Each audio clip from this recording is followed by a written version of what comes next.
My first impressions of Suno, the AI music generator. This is going to be from the perspective of a software developer. Most developers have seen how vibe coding has taken off. AI has made it very easy for even non-developers to build working apps. So now with tools like Claude Code, platforms like Base44, Bolt, almost anyone can create something at a fraction of the cost. At this point, it's become very, very, very clear that some parts of software development no longer need a specialist.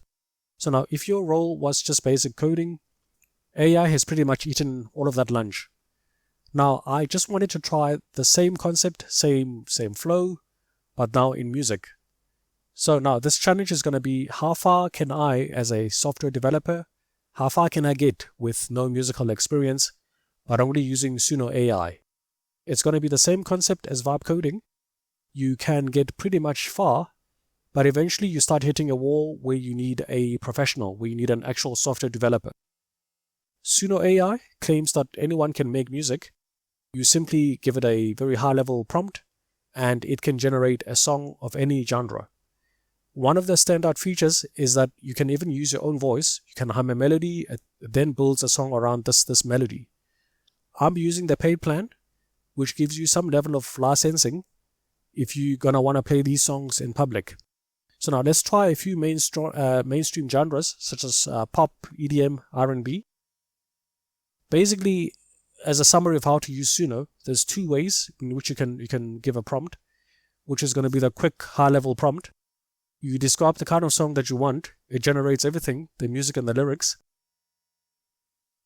The second way is going to be a little bit more detailed, where you're going to give your own lyrics, and in this lyrics field, you can even try your best to guide the melody of the song, how it flows, and you can get very, very specific about the style or the genre.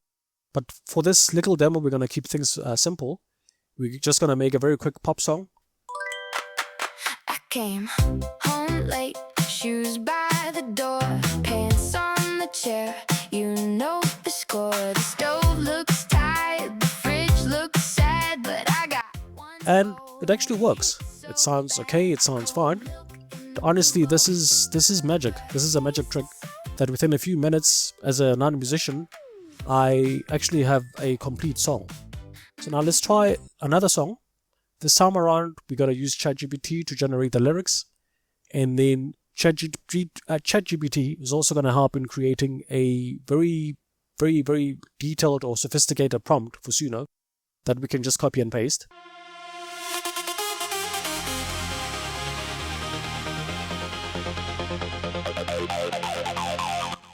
And then again, the results are still very impressive.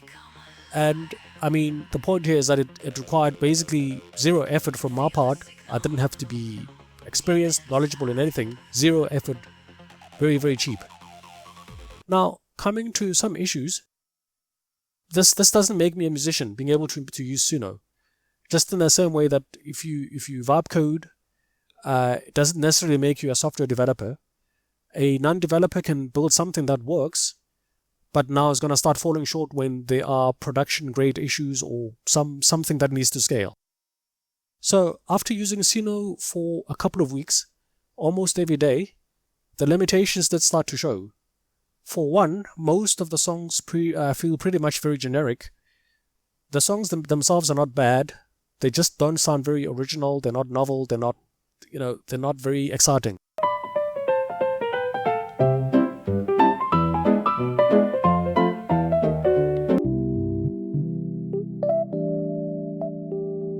The melodies and progressions are very predictable. If you are going to try and get something that is a little bit more unique, you're going to have to feed Suno some original idea. So you're going to have to play it a demo, or you're going to have to feed it maybe a single instrument that you've played. And then at this point, Suno can then come in as like a backup band.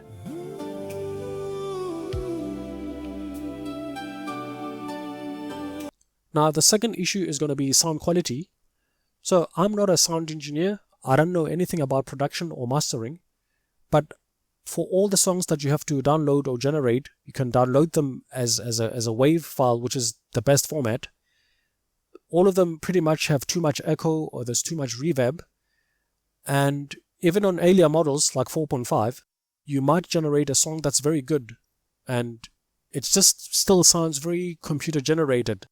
Not just the melody, but the quality of the sound. Of course, there are tutorials out there. You can show you how to download a stem. You can learn how to use Suno Studio. You can clean things up. But now you are having to spend a little bit more time, and you're being pushed into learning sort of almost a different skill. Meanwhile, Suno originally promised that you wouldn't need to get into all of that complexity of generating music. Then another issue, probably this is getting more into the politics of licensing, publishing, and copyright. This is going to be a big topic about generated music. I'm not getting into too much details about this aspect, but Suno pretty much most of the times generates songs that sound too close to well-known hits. If you're thinking about making money with AI music, this opens a whole can of worms, because now anyone can generate large volumes of low-effort music. And now the whole industry is trying to push back against this massive spam, where any random person, you can crank out thousands of songs per day and then try and put them on Spotify. YouTube, Spotify, all the major publishers are really trying to fight back against this low-value AI slop. So, overall, where do I stand with Suno AI? I mean, right now, I see it as a really fun tool. It can generate very good music. It might not be fully original. It's not really, the music or the melodies are not pushing the latest boundaries. But I really, really do love the tool. I enjoy it. It's a good toy. I love it as a personal music generator. And when it comes to creating high quality tracks that are ready to be released or that are of production grade, I just don't have the production skills. Those limitations start to become very, very obvious. In that sense, using Suno is going to be a similar case to a non-developer who's just relying on vibe coding. Sure, you can build something functional, something useful, but it's probably not going to be the cutting edge, or it's not going to be the next big thing.